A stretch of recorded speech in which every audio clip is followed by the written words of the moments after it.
अस्सलामुअलैकुम my YouTube family, कैसे हैं आप सब लोग। उम्मीद है सब ठीक ठाक होंगे और मज़े में होंगे। तो आज हमारी किचन में क्या बन रहा है, आज हमारी किचन में बन रही है ये बहुत ही मज़े की पिज़्ज़ा सॉस। तो चलें वीडियो को स्टार्ट करते हैं और इसके इंग्रेडिएंट्स पे आते हैं।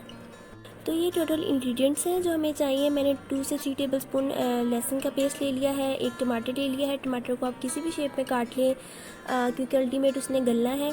उसके बाद मैंने टमाटो केचप ले लिया है 1 कप, और एक छोटी प्याज ले ली थी, उसको बारीक चॉप कर लिया है। सोया सॉस ले लिया है। इसी तरह अगर स्पाइसेस की बात करें तो मैंने ले ली है 1 tablespoon red chilli flakes, half tablespoon मैंने ले ली है रेड चिली पाउडर, 1 टेबलस्पून मैंने ले लिया है सॉल्ट, हाफ़ टेबलस्पून मैंने ले ली है काली मिर्च, और टेस्ट को बैलेंस करने के लिए मैंने हाफ़ टेबल स्पून ले ली है शुगर। तो इसके मेन प्रोसीजर पे आते हैं। मैंने एक पैन में ऑयल ले लिया है और इसके अंदर मैं लहसुन और जो प्याज बारीक चॉप किया हुआ था उसको हल्का सा फ्राई कर लूँगी।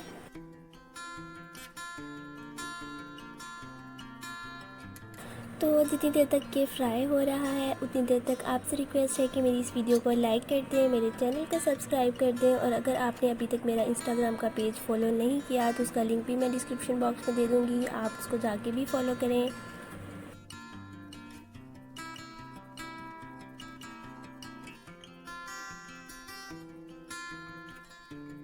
तो इसको ऑलमोस्ट मैंने 2 से 3 मिनट के लिए लो टू मीडियम फ्लेम पे फ्राई किया है। और अब आप इसके अंदर डाल देंगे टमाटर।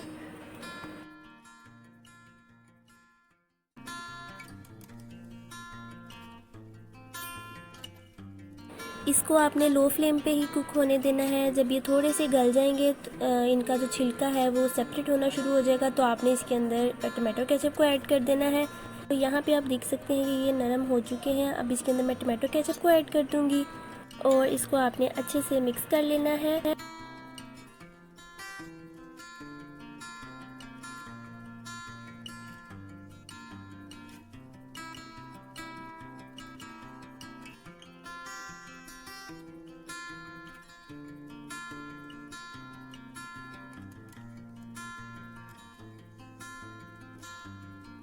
अब आपने इसके अंदर स्पाइसेस को ऐड कर देना है। मैं सारे स्पाइसेस को इकट्ठा ही ऐड कर रही हूँ। इसको अच्छे से मिक्स कर लेना है और इसको आपने थोड़ी देर के लिए मज़ीद पकने देना है लो टू मीडियम फ्लेम पे। फ्लेम को हाई नहीं करना आपने।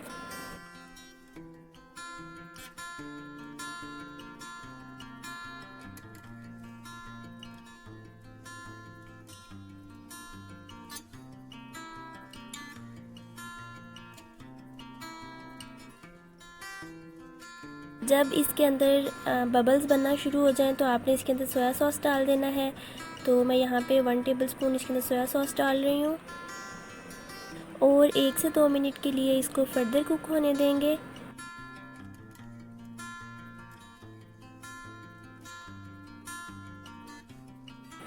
और जब ये आपकी ऑयल की पतली सी लेयर सेपरेट हो जाए तो इसका मतलब है कि आपकी ये जो सॉस है ये अच्छे से कुक हो चुकी है। तो आपने इसके नीचे से फ्लेम को ऑफ़ कर देना है और इसको रूम टेम्परेचर पे आने देना है। उसके बाद मैं इसको ब्लेंडर में डाल रही हूँ ताकि इसके अंदर जो टमाटर के छिलके हैं या कोई भी और पार्टिकल है तो वो आपका अच्छे से ब्लेंड हो जाए।